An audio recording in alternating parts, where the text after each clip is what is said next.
할렐루야. 주일 예배 오신 여러분들을 주님의 이름으로 축복하고 또 환영합니다. 오늘 하나님이 주시는 큰 은혜와 또 위로와 또 충만함을 경험할 수 있게 되기를 바랍니다. 중요한 광고 한두 가지 전해드리겠습니다.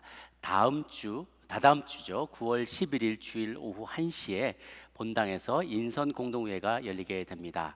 이번에 안건은 신임 장로님 그리고 신임 안수집사 그리고 제시무 안수집사를 투표하는 시간입니다. 참석자는 세례받은 활동 교인이 되겠고요. 주보안에 보시면 신임 장로 후보자가 5분이 이렇게 선출이 됐습니다. 후보자는 광미숙 A, 곽상철, 김선식, 김일경, 심우혁 집사님이 되겠습니다. 그리고 신임 안수집사 공천자는요, 강봉성 성도 외 32명이 되겠고요. 제시무 안수집사 인주는 김미라 A 집사님 외에 23명이 되겠습니다.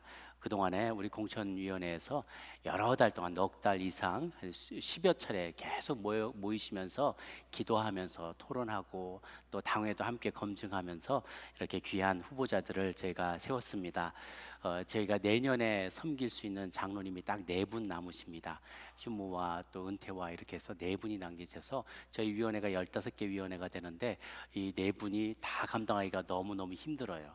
그래서 여러분 꼭 이번에 올라오신 후보님들 잘 기도하시면서 가급적 많이들 뽑아주셔서 내년도에 사역하는데 어려움이 없고 또 풍성하게 우리 리더십들이 많이 세워져서 함께 힘을 내어서 잘 섬길 수 있도록 도와주시기를 부탁드립니다. 또 우리 행정미디어에서 가족 앨범 촬영 이제 딱 2주 남았습니다. 이번 주와 다음 주까지 12시 반에서 2시까지 리더십 센터에서 진행하고 마감하니까요.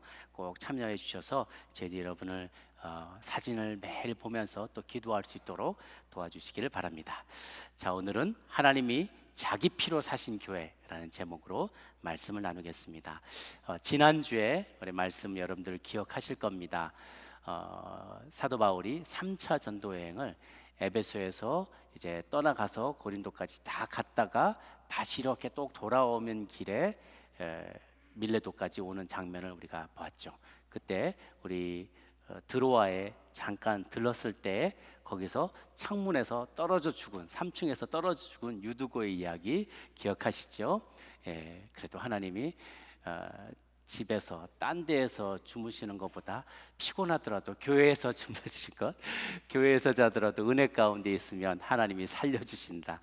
그 가운데도 하나님의 은혜가 있다라는 것 나눴습니다. 그리고 밀레도로 와서 말씀을 이렇게 증거하는데 에베소에까지 들렀다가 오게 되면 에베소에서 많은 그 환난도 있었고 핍박도 있었으니까 그곳에 또 돌아가게 될 때 본인뿐만 아니라 다른 성도들이 괜히 또 핍박을 당하기도 할까봐 또 일정이 지체가 될까봐 밀레도로 밑으로 내려와서 에베소서 장로님들을 불렀다고 했어요. 그래서 그분들과 대화를 나누는데 바울 사도가 내가 지금까지 아시아에서 온 첫날부터 지금까지 항상 여러분 가운데 내가 본을 보이며 살았다. 겸손과 눈물로 여러분을 섬겼다. 유익하다 싶은 것은 공중 앞에서나 집에서 거림없이 가르쳤다. 공중 앞에서 어떻게 큰 모임의 회중의 장소에서도 하고 집에서 가정교회 얘기를 했습니다.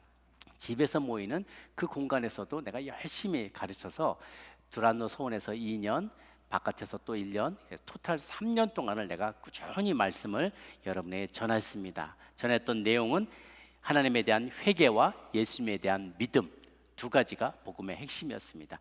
회개와 믿음, 깨끗이 씻어야 거기에 하나님에 맞는 믿음을 우리가 모셔드릴 수 있다라고 했고, 유대인 헬라인 가리지 않고 모두에게 전했는데 이제 성령에 매어서 성령의 나를 이끌어 가시기 때문에 성령의 인도하심을 받아서 예루살렘으로 향하여 갑니다. 그런데 많은 이들이 예언하기를 결박과 환난이 기다리고 있다라고 했지만 어제 바울의 담대한 고백, 내가 달려갈 길과 주 예수께 받은 사명 곧 하나님의 은혜의 복음을 증언하는 일을 마치려 하면은 나의 생명조차도 조금 더 귀한 것으로 여기지 아니하노라라는 이런 담대한 사명자의 마음을 가지고 그래도 내가 갈 것입니다 라고 이야기하는 장면으로 지난주 시간이 마쳤습니다. 오늘은 이제 25절부터 끝까지 진행이 되는데요. 보라, 내가 여러분 중에 왕래하며 하나님의 나라를 전파했으나 이제는 여러분이 다 내 얼굴을 다시 보지 못할 줄 아노라 그랬어요. 이제 사도 바울이 그렇게 고백을 하는 거죠. 내가 이제 다시는 여러분들을 못 보게 될 것입니다. 제가 이 본문이 잘 기억이 나요.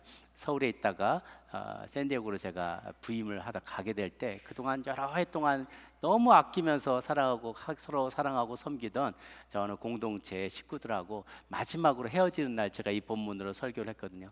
그런데 제가 설교하면서도 그냥 얼마나 눈물이 나든지, 제가 사도 바울도 아닌데 영영 헤어지는 것도 아닌데 그래도 딴 나라 먼 나라로 떠나가니까 우리 성도님 다시 또 못 뵐 것 같아서 기도 설교하는데, 거기서 그 잠깐 설교하는데도 제가 그냥 눈물이 얼마나 많이 쏟아지는지 몰라요. 사도 바울의 마음이 그랬을 거예요. 실제로 사도 바울은 이제 성령의 인도하심을 따라 가게 되는 곳에서 다시는 살아오지 못하게 될 것을 그가 직감을 했어요. 예루살렘 가서 로마로 가서 그가 또 노임받고 또 몇 해를 더 살지만 이제 마지막이 점점 가까워오고 다시 에베소 장로들을 보지 못하게 될 것이라는 그런 하나님의 마음에 예고가 있었던 거예요. 성령님의 그런 감동이 있어요.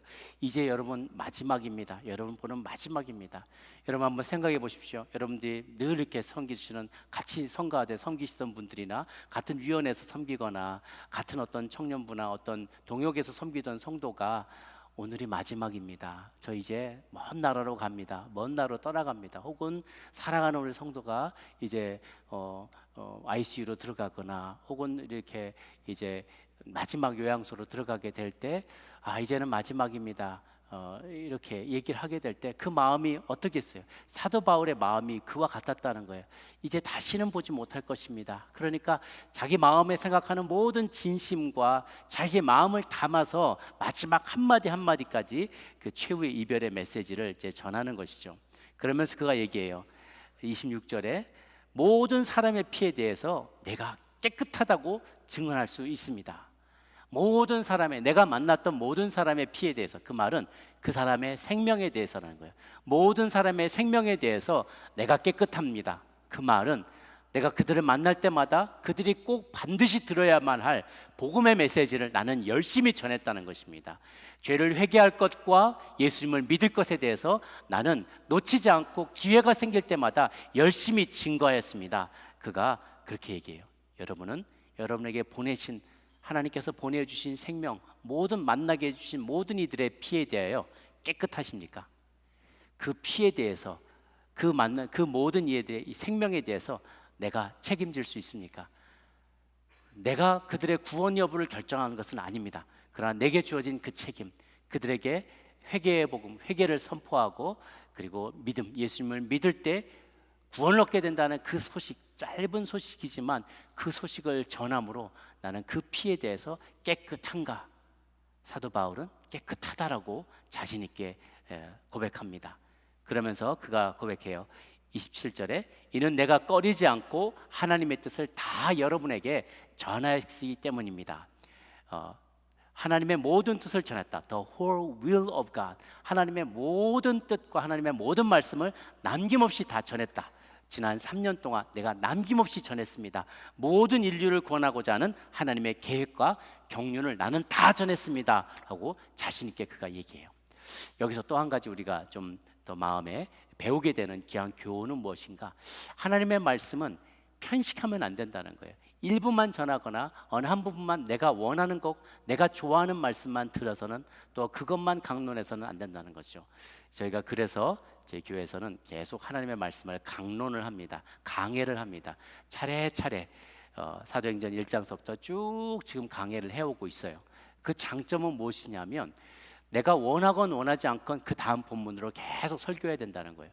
어떨 때는 설교자도 본인이 즐겨하는 주제가 있어요. 주로 많은 목사님들이 즐겨하는 본문은 11조 본문입니다. 많이 헌금하십시오. 많이 헌신하십시오. 그걸 강조할 때가 너무 많아요. 또 어떨 때는 누가 잘못하는 성도들이 있으면 막 야단치는 설교, 그런 뭔가 죄를 자꾸만 들이키고 지적하는 그런 설교를 하고 싶을 때가 있어요. 그런 본문만 찾아서. 그런데 강해 설교를 쭉 해나가게 되면 내가 원하건 원하지 않건 본문이 주어지는 대로 그 본문을 따라가게 돼요. 저도 그렇게 말씀을 쭉 묵상하고 준비를 하다 보면 정말 보화들이 캐어집니다. 전에 몰랐던 말씀들이 많이 깨닫게 돼요. 여러분이 말씀을 묵상하고 읽을 때도 그런 원리와 원칙들을 적용하십시오. 보고 싶은 말씀, 은혜 되는 말씀, 용기 주는 말씀만 쭉 찾아서 그것만 읽고 그것만 암송할 게 아니라 계속해서 성경이 주는 말씀이면 나의 상황이나 나의 형편이나 내가 읽고 싶고 내가 원하는 것과 상관없이 내가 들어야 될 말씀이 있어요. 내가 좋아하는 말씀과 내가 들어야 될 말씀이 다를 수가 있다는 거예요. 그 하나님은 우리가 꼭 들어야 될 말씀을 말씀 가운데서 가다가 강해가 필요하다 보면 그 말씀이 필요할 때 기가 막히게 하나님이 그 본문의 주제를 던져주세요. 성경 66권을 다 우리가 풀어가다 보면 그런 깨달음이 임하게 되는 거죠. 제 소망은 제가 죽기 전에 66권을 다 강해하는 것입니다. 열심히 부지런히 속도를 내어서 시간이 될 때마다 성경을 백투백 처음부터 끝까지 다 강론하고, 또 여러분도 부지런히 새벽야다 큐티 하실 때 본문대로 쭉 나가잖아요. 창세기도 보시고 쭉 잠언 말씀도 보시고 그러면서 모든 말씀에 남김없이 읽으실 수 있게 되기를 바랍니다. 내가 자라지 못할 때 텃밭에 이 식물들이 잘 못 자라는 때가 있어요. 그래서 비료를 주다 보면요, 비료가 여러 가지가 다 있습니다. 홈디포 가시면 이거는 열매에 좋은 비료, 얘는 대롱이 길게 올라가는 비료, 얘는 해충을 이기는 비료, 얘는 열매가 풍성히 열리고 색깔이 발색이 잘 되는 비료, 다 종류가 달라요. 그런데 나는 잇만 하겠다, 나는 무슨 뭐 다른 것만 하겠다, 그러면 그거 하나만, 키는 멀대같이 큰데 열매는 하나도 없어요. 해충은 열심히 박멸하는데 뭐 키는 자라질 않아.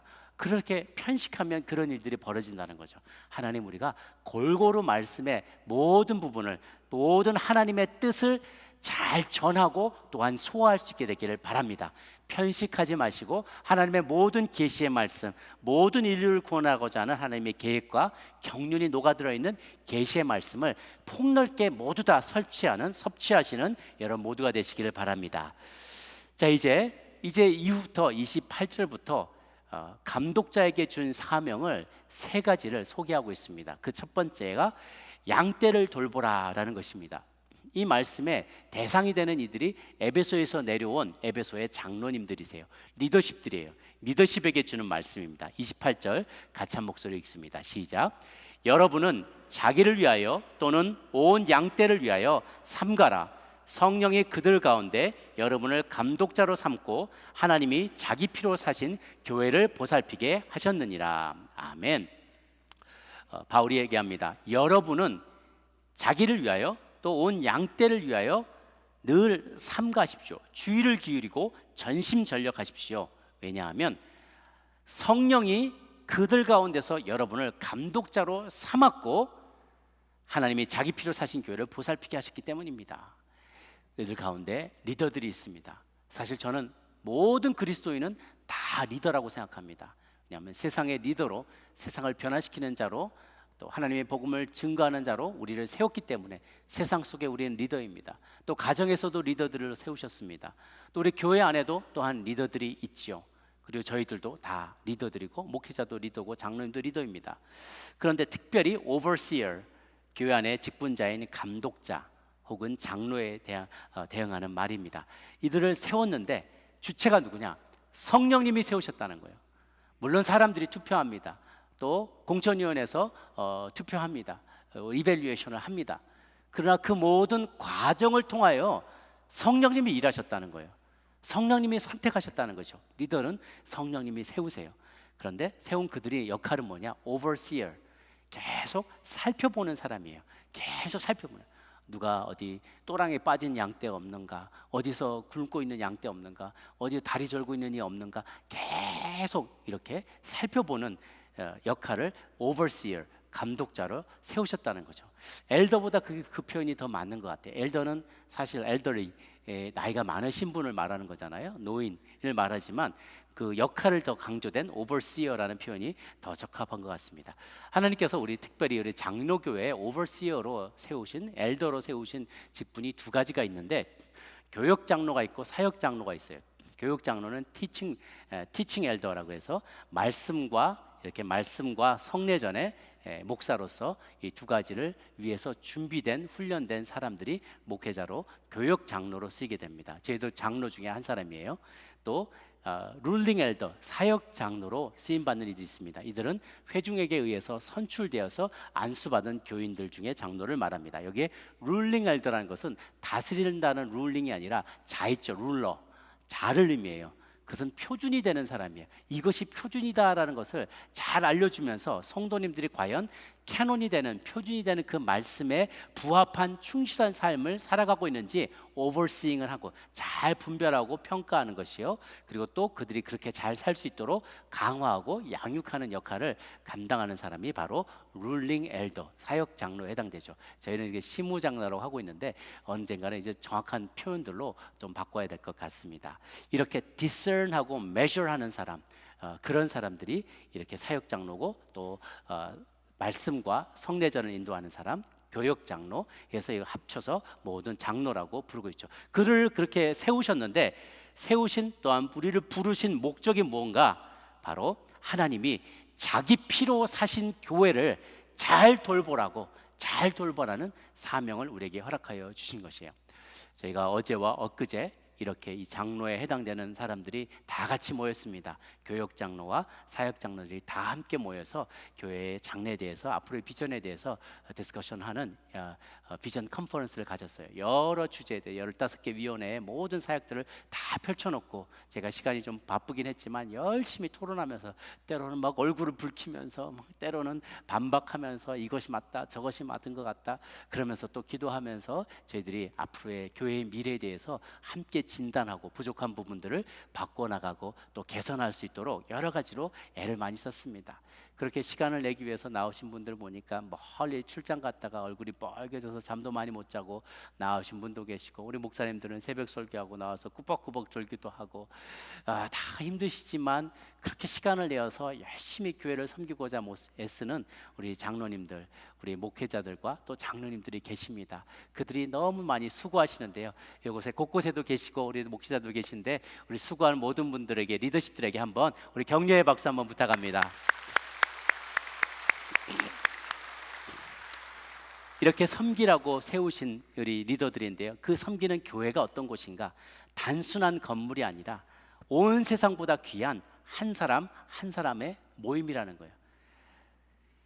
지난 2주간 동안에 저희 이 땅에서 우리와 함께 믿음 생활하다 떠난 분이 3분이 계셨어요. 오늘 또 다 유가족들이 다 여기 와 계신데요, 이 김종철 형제님, 송양호 장로님, 방올래 권사님, 우리 3분이 이 땅에서 계시다가 우리와 열심히 믿음 생활 하시다가 주님 곁으로 가셨어요. 제가 이렇게 장례를 연달아서 계속 준비하면서 참 은혜가 많아요. 왜냐하면 이제 장례 예배의 말씀을 이렇게 준비하려다 보면 그분의 삶으로 이렇게 들어갔다가 나오게 되거든요. 이 양력을 보고 묵상하면서 어떤 삶을 사셨을까? 제가 같이 만나서 생활했던 2년 3년의 짧은 세월이 있었고, 그 이전에 있었던 양력을 쭉 묵상하면서 참 이분은 어떤 삶을 살았을까? 이민 1세대로 와서 맨주먹으로 이 땅을 이렇게 세울 때 얼마나 힘들고 어려웠을까? 정말 그 생각을 해보는 거예요. 상상하면서 했을 때 참 힘들었겠다, 그런 생각을 하면서, 또 어떤 분은 일찍부터 믿음 생활을 한 분도 계셨고, 또 어떤 분은 뒤늦게 세례를 받는 분도 계시고, 또 어떤 분은 나이가 많으셔서 받는 분도 계셨어요. 어떤 분은 얘기를 들어보니까 자녀가 믿음 생활을 하는데 본인은 안 믿는 거예요. 그러면서 그 자녀를 그렇게 핍박하고 막 성경을 찍기도 하고 막 그런 일들이 있었는데요, 나중에는 그분이 세례를 받으시고 또 돌아가시기 전에는 자녀들하고 같이 기도를 하시면서 예수님만 잘 믿으면 돼, 예수님만 잘 믿으면 돼, 어르신이 그러고 주님 품에 고통 없이 이렇게 안기셨다는 이야기를 들으면서 제가 마음이 참 너무 감동이 되는 거예요. 그런 분들을 위해서 주님이 피 흘려 돌아가셨다는 거예요. 그리고 또 저와 여러분 같은 이들을 위해서 주님이 피 흘려서 돌아가셨다는 거예요. 우리는 주님의 피값으로 사신 자들이에요. 예수님의 피값이에요. 여러분이 예수님의 피값인 것이죠. 영화 라이언 일병 구하기, 그 영화에 보면은 여러분도 많이 보셨겠지만 2차 세계대전에 참전했던 한 패밀리에 자녀가 4이 있었는데 그 중에 3이 다 전쟁터에서 죽고 말았어요. 아들 3이 다 죽고 하나가 남았으니 대가 끊기게 됐잖아요. 그래서 국방부 장관이 특별한 명령을 내려서 이 하나를 살려와라. 이 하나 지금 노르망디 어디에 가서 도착해서 지금 어디 전투를 하고 있는데 어쨌든지 간에 거기서 데리고 나와라라는 거예요. 지금 어디 가 있는지도 모르는 거죠. 확인이 안 돼요. 그래서 밀러 대위가 자기 8명의 군인들을 데리고 가게 됩니다. 명령을 받고 가요. 근데 8명 중에 몇 사람이 막 불평하는 거죠. 이게 말이나 됩니까? 그거 한 명 살리자고 우리 9명은 목숨 내놓고 가야 됩니까? 명령이다. 그냥 따라가는 거예요. 따라가는데요, 전쟁을 벌이면서 전투에, 그 가운데 전투에 막 참여하면서 1명 죽고 2명 죽고 3명 죽고 9명 중에 7명이 죽게 돼요. 그 마지막에 그 7번째 밀러데이가 죽으면서, 자기가 총 맞아 자기도 죽으면서 이 라이언 일병에게 이런 이야기를 합니다. 라이언, earn this. 너가 이거 귀하게 얻은 기회야. 너 이거 꼭 받아서 잘 누려야 돼. 그러면서 마지막에 죽게 되죠. 이게 사실은 실제 있었던 어떤 사건에서 모티브를 받아서 만들게 된 영화라고 합니다. 그러니까 누군가를, 이 한 사람을 살리기 위해서 7명이 죽은 거예요. 그러니까 7명의 피값으로 이 한 명이 살아난 거죠.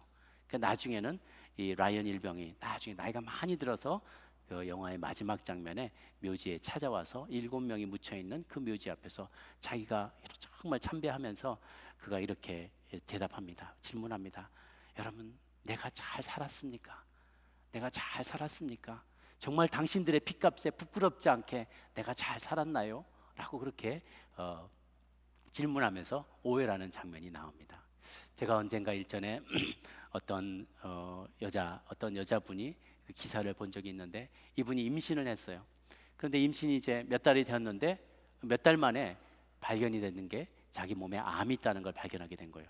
근데 아이는 이만큼 지금 몇 달이 되어서 이제 산딸을 기다리고 있는데 암이 걸렸기 때문에 지금 치료를 해야 된다는 거예요. 항암을 해야 된다는 거예요. 근데 항암을 하면 아이는 죽는다는 거예요. 이 여인이 정말 그 크리스찬인데 간구하다가 자기 생명도 귀하지만 이 아이 생명도 귀하다. 나는 아이를 낳고 어쩌면 하나님께서 또 살게 해주시면 take chance, 찬스가 있을 수 있는데 내가 지금 항암받으면 아이는 확실하게 죽는다. 그래, 내가 좀 더 기다리겠다, 기다려보겠다, 참아보겠다. 그러면서 결국 아이를 낳았어요. 아이를 낳고 항암을 시작했는데 너무 늦어서 결국은 죽게 되었어요. 그런데 그 마지막 죽음의 데스베드에서 남편은 손 꼭 붙잡고 서로 이 아이를 잘 키워달라고, 내 대신 아이를 더 많이 사랑해주고 더 잘 키워달라고 하면서 이 어머니가, 아내가 그만 죽고 맙니다. 그래서 베티라는 게 아이인데, 이 베티를 엘리자베스를 잘 키우면서 아빠가 이 아이를 볼 때마다 너는 엄마의 생명값으로, 피값으로 너가 산 거야. 엄마의 목만큼 더 잘 살아야 돼. 그렇게 늘 아이한테 이렇게 강조하면서 키워왔다고 해요. 여러분 어떻습니까? 여러분 그렇게 생각해 보세요. 누군가 나를 낳기 위해서, 여러분의 부모일 수도 있고요, 누군가 나를 살리기 위해서 대신 죽었다고 생각해 보세요.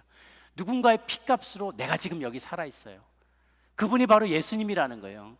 나는 그냥 있는 게 아니라 그분의 피를 주고 샀기 때문에 내가 이 땅에서의 삶뿐만 아니라 영원한 삶도 살 수 있고 누릴 수 있게 되었다는 것입니다. 때로는 옆에 있는 분을 볼 때, 옆에 있는 여러분의 가족이, 여러분의 남편과 아내나 자녀나 혹은 부모님이나 친구들을, 동역자들을 볼 때 부족함이 보일 수 있어요.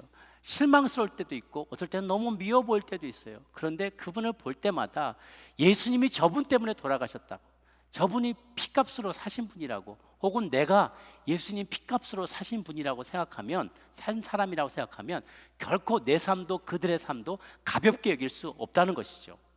모든 물건은 교환 가치로 판단하게 됩니다. 만약에 물컵을 1달러를 주고 샀다면 이거는 1달러의 밸류가 있는 것이죠. 우리가 조명을 다 이제 좀 바꿨는데요, 저 조명 5개 바꾸는데 금덩어리 하나 주고 바꿨다. 그러면 금덩어리 준 거만큼 이 가치가 있는 거예요. 사온 것은 교환한 거를 얼마 주고 사느냐에 따라서 그 가치가 판단이 되는 거죠. 우리의 가치가 얼마입니까? 예수님의 피라는 거예요. 교환 가치입니다. 나는 그만큼 소중하고 서로는 그만큼 소중한 것이죠.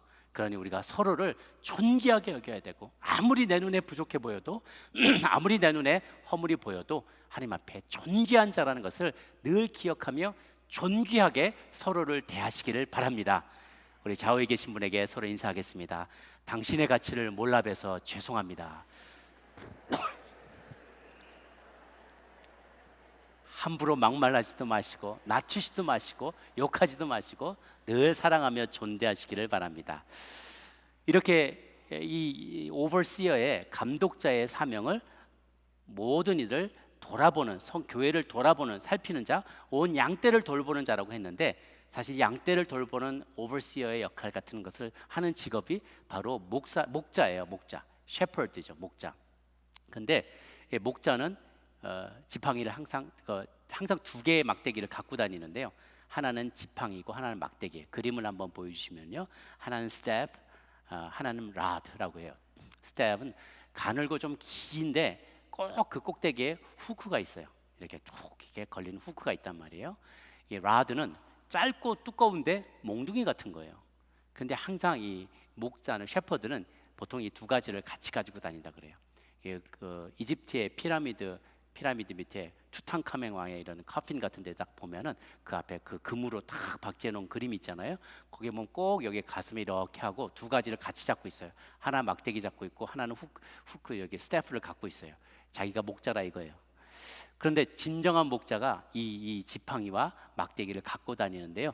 이 스태프 지팡이는 뭐 하는 거냐면, 양이 고집이 엄청 세요. 지멋대로 막 돌아다녀요. 그러다가 또랑에 빠지기도 하고 막 저기에 걸려서 대롱대롱 거리고 막 벼랑에 떨어지려고 하고 있어요. 그럼 가까이 가서 구할 수가 없잖아요.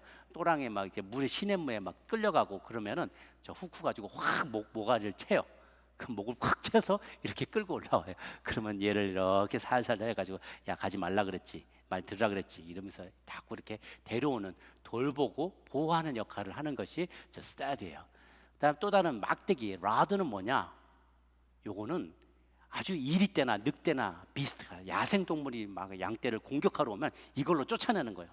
저리 가 그러면서 이런 이리 때나 늑대나 곰이나 이런 것을 쫓아내는 데 쓰는 것이 라드는 거죠. 그래서 시편 23편 이 4절을 보면요, 시편 23편 4절 말씀 한번 좀 같이 보여주실게요. 전체 풀텍스트가 이겁니다. 내가 사망의 음침한 골짜기로 다닐지라도 해를 두려워하지 않을 것은 주께서 나와 함께 하심이라. 주의 지팡이와 막대기가 나를 안위하시나이다. 주의 지팡이와 막대기가 나를 안위한다. 지팡이로 나를 안위하는 건 이해하는데 막대기는 어떻게 나를 안위하냐? 악한 무리들을 쫓아낸다는 거예요.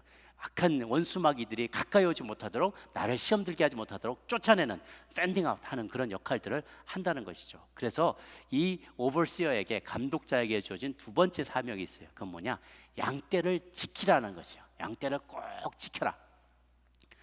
그가 이렇게 얘기를 합니다. 사도 바울이 29절에 내가 떠난 후에 사나운 이리가 여러분에게 들어와 그 양떼를 아끼지 않고 또 여러분 중에 제자들을 끌어 자기를 따르게 하려고 어그러진 말을 하는 사람이 일어날 줄 알아라. 어그러졌다, twisted, distorted, 이렇게 하나님의 말씀이 바른 게 있는데 이걸 꼬아가지고 살짝 비틀어서 이단적인 가르침을 가르친다는 거예요.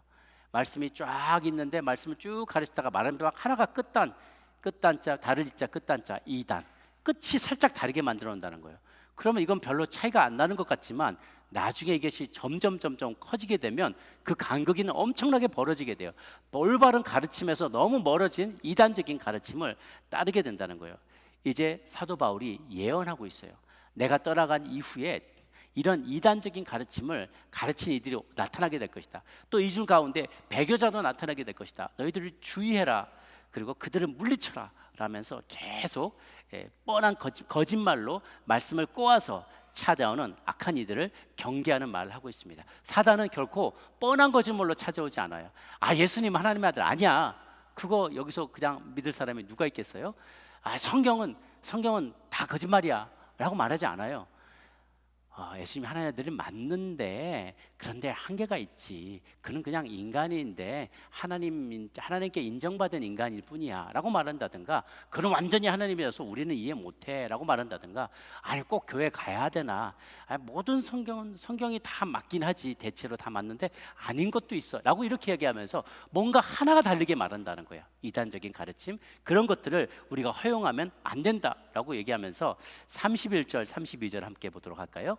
31절 32절에 함께 있습니다. 시작. 그러므로 여러분이 일깨어 내가 3년이나 밤낮 쉬지 않고 눈물로 각 사람을 훈계하던 것을 기억하라. 지금 내가 여러분을 주와 및 그 은혜의 말씀에 부탁하노니 그 말씀이 여러분을 능히 든든히 세우사 거룩하게 하심을 입은 모든 자 가운데 기업이 있게 하시리라. 아멘. 바울은 3년 동안이나 바른 말씀을 가르치려고 애를 썼습니다. 때를 얻든지 못 얻든지 마켓플레이스에 있든지 각자의 집에 가정교회에 있든지 말씀을 부지런히 강론을 했지만 그가 떠나고 났을 때 더 이상 그 가르침들을 디펜스 해줄 수 있는 사람이 없게 될 때, 그럴 때는 어떡할까? 그러나 그럴 때를 대비해서 내가 여러분들을 주와 그 은혜의 말씀에 부탁합니다. 말씀이 여러분들을 지켜주실 것입니다. 말씀을 믿으십시오 라고 그가 강하게 도전하고 권면합니다. 핍박과 배교가 예상되는 상황을 그가 미리 전할 때 바울이 핍박과 배교가 예상됩니다. 그러니 내가 좀 더 있겠습니다 라고 말하지 않았어요. 그럼에도 불구하고 나는 예루살렘 갑니다 라고 얘기합니다. 무엇을 믿었을까요? 바울의 마음에는 하나님은 내가 아니어도 사용하실 지들이 얼마든지 많이 있다는 것을 믿었다는 거예요. 그래서 우리가 가져야 될 사역자의 마인드는 이것입니다. 내가 아니면 안 된다, 이 생각은 내려놔야만 합니다. 내가 아니면 이거 가르칠 사람 없다, 내가 아니면 이 사역을 인도할 사람이 없다, 내가 아니면 이렇게 봉사할 사람 없다라는 생각을 내려놔야 돼요. 그럼 하나님께서 하나님의 나라의 풍성한 재원들을 통해서 그 자리들을 채워나갈 것입니다. 실제로 바울이 떠나고 났을 때 디모데를 보내서 디모데가 그 자리를 또 잘 감당하게 됩니다. 모세가 떠난 그 빈자리를 여호수아가 채우게 되죠. 내가 아니면 안 된다라는 생각, 내가 하나님의 거룩한 청지기로 내가 주인의식을 갖는 것은 옳지만 주인 행세하면 안 된다는 것이죠. 그 두 가지를 구별해야 된다고 했어요. 그러나 또 반대로 나 하나쯤 빠져도 되겠지 하는 생각, 그것도 옳지 않다는 것입니다. 하나님은 내가 이 자리에서 너만이 해야 한다는 것이 아니라고 말하실 수 있지만, 그러나 옮겨간 다른 곳에서 너는 또 그 자리에 합한 다른 일을 섬기라고 하나님은 부르신다는 거예요. 하나님 우리 모두에게 은사를 주셔서 각자의 은사대로 주어진 자리에서 몸된 교회를, 성도를, 하나님을 섬기도록 주님은 우리를 부르십니다. 그래서 이 두 가지의 균형을 잃지 말아야 돼요. 내가 아니면 안 된다는 주인 행세하는 것도 아니고, 나 하나쯤 빠져도 되겠지, 누군가 섬기겠지, 이런 안이한 생각도 손님처럼 살아가는 그런 모습도 옳지 않습니다. 하나님은 우리의 각 사람을 가장 적합한 장소에 적합한 때에 각자의 은사를 따라서 사용하시기 때문입니다. 우리 감독자의 사명 세 번째는요, 너희들은 수고하여 약한 양떼를 도와주라라는 것입니다. 여기에 우리 본문에 보면 이 31, 32절 지나 33절에 내가 아무의 은이나 근이나 의복을 탐하지 아니었다. 여러분 아는 바와 같이 이 손으로 나와 내 동행들이 쓰는 것을 충당하였다 그랬어요. 사도 바울은 사도로서의 정통성을 의심받고 도전받은 적이 참 많았습니다. 12사도가 아닌데 누가 당신을 사도로 세웠냐? 사실 예수님이 그를 세웠지만 이제 오피셜하게 사도들의 공동체 안에서 인정을 받지 못할 때가 많이 있었어요. 이방인들에게만 선교를 하다 보니까 이 예루살렘 커뮤니티 안에서 잘 공인받지 못해서 도전받을 때가 많아서 내가 사도다니까, 내가 사도 맞다니까 이걸 계속 강조해야만 했어요. 그러다 보니 그가 이러한 조만한 이 빌미가 잡힐 일들이라도 안 하려고 그가 후원받아서 사역할 수 있지만 그것이 부족할 때는 직접 자기가 텐트 메이커의 일을 하면서 사역비와 생활비를 벌어 썼어요. 자기뿐만 아니라 다른 사람의 나와 내 동행들이 쓰는 것을 다 충당했다. 동행들이 여러 명이 됐거든요. 그 모든 필요를 자기가 다 채워 썼다는 것입니다. 물론 전문화된 오늘과 같은 시대에 모든 사역자가 바울처럼 세상을 병행하면서 교회를 섬기기란 어려운 일입니다. 그 당시도 바울은 이렇게 말했어요. 고린도전서 9장 7절에서 9절까지 한번 보도록 할까요? 시작. 누가 자기 비용으로 군복무를 하겠느냐? 누가 포도를 심고 그 열매를 먹지 않겠느냐? 누가 양떼를 기르고 그 양떼의 젖을 먹지 않겠느냐? 내가 사람의 예대로 이것을 말하느냐? 율법도 이것을 말하지 아니하느냐? 모세의 율법에 곡식을 밟아 떠는 소에게 망을 씌우지 말라 기록하였으니 하나님께서 어찌 소들을 위하여 염려하시니라 그랬어요. 양떼를 치는 사람이 양떼의 젖을 먹어도 된다는 거예요. 밥 가는 소가 밥 갈다가 거기 남은 곡식들 좀 먹어도 괜찮다는 거예요. 그가 수고했으니까 수고에 합당한 열매를 먹는 거 괜찮다는 것입니다. 그러나 괜찮지만 할 수만 있다면 여러분들 열심히 수고하여서 얻은 재화를 가지고 여러분 가운데 약한 이들이 있다면, 또 약한 양떼들이 있다면 그들을 돌아보면서 그들의 필요도 부지런히 채워주라는 것입니다. 또 혹은 교회가 함께 모여서 여러분 가운데 연약한 지체, 필요가 있는 이들에게 그 필요를 채워주기 위해 애쓰라는 것입니다. 예수님이 하셨다는 말씀을 바울이 인용합니다. 주는 것이 받는 것보다 복되다. 아멘. 내가 주는 것이 받는 것보다 더 기쁘고 보람 있고 복된 일이고 하늘의 상급이 쌓이는 일이라는 것입니다. 여러분 모두 움켜쥐지 마시고 내 재물이다, 내 거다라고 움켜쥐면서 주인 행세 마시고, 물질에 대해서도 청지기로 이것을 펼쳐서 도움이 필요한 이들에게 많이 나누는 인생이 되시기를 주의 이름으로 축복합니다. 왜 이것은, 그런데 이 가르침은 복음서에 안 나와요. 그런데 어떻게 예수님이 얘기했다고 할까? 가능합니다. 요한복음 20장 30절에서 31절에 보면 이런 말씀이 있어요. 예수께서 제자들 앞에서 이 책에 기록되지 아니한 다른 표적도 많이 행하셨으나 오직 이것을 기록함은 너희로 예수께서 하나님의 아들 그리스도심을 믿게 하려 하며 또 너희로 믿고 그 이름을 힘입어 생명 얻게 하려 함이라. 요한이 이렇게 기록한 이유는 그들이 예수님을 믿고 그 이름을 힘입어 생명, 구원을 얻도록, 믿고 구원을 얻기에 충분한 예수님의 행적과 가르침만을 여기다가, 에센스만 여기다 담아놨다는 거예요. 그 외에도 하나님이 행하신 많은, 예수님이 행한 많은 이야기와 행적이 있지만 그것을 다 써놓으면 세상도 감당하지 못할 건 많을 거다. 그러니 꼭 필요한 부분만 적었다라는 것입니다. 그래서 그 당시에 활동하는 많은 사도들은 예수님의 이야기의 전승을 많이 알고 있어요. 복음서에 나와 있지 않지만 전해져 오고는 많은 전승들을 듣고 기억하고 있었는데, 그 전승 중에 하나가 주는 게 받는 것보다 더 복되다라는 것입니다. 오늘 말씀을 정리합니다. 오버시어, 감독자에게 준 세 가지 사명이 있습니다. 양떼를 잘 돌보십시오. 그들을 먹이십시오. 말씀의 꼴로 먹이며 그들의 모든 필요를 채우며 한두 가지만 편식하게 하는 것이 아니라 골고루 양식을 먹이면서 하나님의 자기 피로 사신 교회, 한 개인 개인을 정말 내 몸을 돌보듯이 소중히 여기며 존중하며 잘 섬길 수 있기를 바랍니다. 또한 두 번째, 양떼를 잘 지켜서 악한 무리들이 그 양떼를 세치해 가지 못하도록, 납치해 가지 못하도록, 도둑질해 가지 못하도록 잘 지켜주십시오. 세 번째, 수고하면서 약한 양떼를 도와주시는 리더들이 다 되시기를 바랍니다. 우리 모든 크리스천들은 다들 리더들입니다. 그들 가운데서, 세상 가운데서 이러한 거룩한 리더십을 잘 발휘하는 주의 자녀들 되시기를 바랍니다. 함께 기도하겠습니다.